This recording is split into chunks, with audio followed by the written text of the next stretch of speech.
तेरा काम करेगा।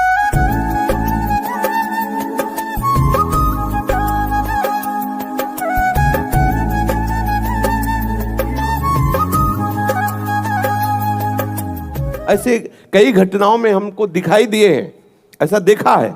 वो निर्भय होकर, कोई भय नहीं लगा, ऐसा देखा। जैसे एक बार 3 बजे हम शौच के लिए कमंडल उठाया, तो जंगल में जाना होता था, कोई शौचालय की ऐसा, वो तो अभी कुछ वर्षों से शौचालय का ऐसी व्यवस्थाएं बनी नहीं, तो ग्रामीण आदि देशों में कहीं शौचालय पूरे नगर में नहीं होती थी, वो तो अभी व्यवस्थाएं हुई। तो कमंडल लेकर शौच के लिए निकले तो देखा कि गांव के बाहर एक नववधु लोटा लिए शौच के लिए जा रही। तो हम खड़े हो गए कि ये जिस दिशा को जाए उससे विपरीत दिशा में हम, वो खड़ी हो गई। फिर विचार किया कि हमें लगता है ये यहीं शौच में बैठना चाहती, तो हमने रफ्तार बढ़ाई। जब रफ्तार बढ़ाई तो देखा कुछ दूर आगे जा रही, तो लगा कि ये तो पीछे खड़ी थी, आगे। हमारा ये था कि हम कभी डरने वाली स्थिति में अपने को नहीं खड़ा करते। हमारे मन में आया कि नहीं नहीं, ये मेरा भ्रम है, वो हमसे आगे निकल गई होगी। जब वो आगे गई तो हम पीछे मुड़े तो देखा हमारे दूसरे रास्ते में खड़ी।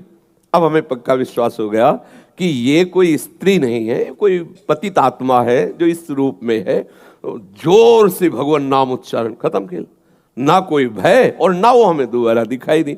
एक बार ऐसा हुआ कि सैमसी में जहाँ गुरु आश्रम है, तो वो एक खंडेर था, और हमें खंडेर बहुत प्रिय है शुरू से। ऐसा मतलब बिगड़ेल स्थान, पुराना वृक्ष या ऐसे कोई कुटिया, ऐसे पहले संन्यास मार्ग में ऐसे रहना अच्छा लगता था कि जहाँ जिसका किसी काल। तो रात्रि में उस खंडहर में जाकर के लेटे, वहाँ के लोगों ने रोका, आश्रम वाले लोगों ने, वहाँ मत जाइए। हम सोचा आश्रम के कई लोग यहाँ लेटते हैं तो बातचीत करेंगे, इसलिए एकांत।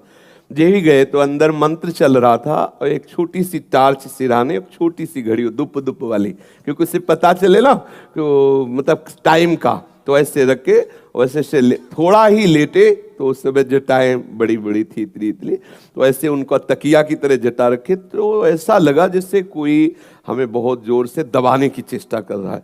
तो ऐसे देखा तो मुझे स्पर्श जैसा भी हुआ कि जैसे कोई कड़ा हाथों में एकदम। ऐसा कैसे हो सकता है? जब हम मंत्र जप रहे हैं तो कोई ऐसा कैसे हो सकता है कि कोई अशुभ आत्मा के छुए? तो टार्च लिया, बाहर निकले, कोई नहीं। मुझे लगा कि मेरी मानसिक बिगड़ेल बुद्धि हमको भयभीत करना चाहती है।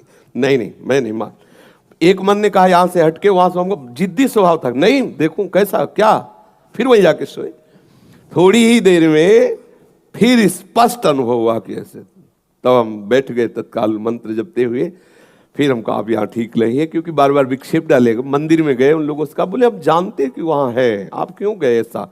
तो हमने जीवन में देखा है कि अगर कहीं ऐसी प्रेत आत्मा आदि हो, वो आपको परेशान नहीं कर सकती। आपको जैसे गोकर्ण के सामने धुंधकारी प्रकट हुआ, कभी वो अग्नि बनता, कभी वो ये बनता, कभी भेड़ बनता, कभी सिंह, समझ गए अधोगति को प्राप्त। लेकिन कोई ऐसा नहीं कि उनका अनिष्ट करे और रो के कह रहा था कि मेरा उद्धार कर दो, मेरा कल्याण कर दो। तो ये प्रेत आत्माएं भगवत धाम वासी, भगवान नाम जापक, वैष्णवों के प्रति अपना कल्याण करने के लिए आती है। किसी को भी कभी घबराना नहीं चाहिए। यदि कभी ऐसी परिस्थिति हो तो उच्च स्वर से नाम कीर्तन करने लगना, विश्वास करना, तुम्हें छू नहीं सकता कोई। ये हम इसलिए सत्ता नहीं मानते। जैसे कभी कोई प्रश्न करता है तो कह देते मेरे भगवान ही भूत रूप में आए। ये एक स्थिति है, एक भावना की स्थिति जो सत्य भावना है। वासुदेवा सर्वमिति, तो सब प्रभु ही है, और सच्ची बात सब प्रभु ही है। लेकिन ये जो अगर हम उस स्थिति को नहीं पहुंचे तो पक्का समझ लो कि अगर प्रेत योनि का कोई भी जीव तुम्हारे सामने आता है और तुम भगवान नाम जप कर रहे हो तो तुम्हें कभी परास्त नहीं कर सकता।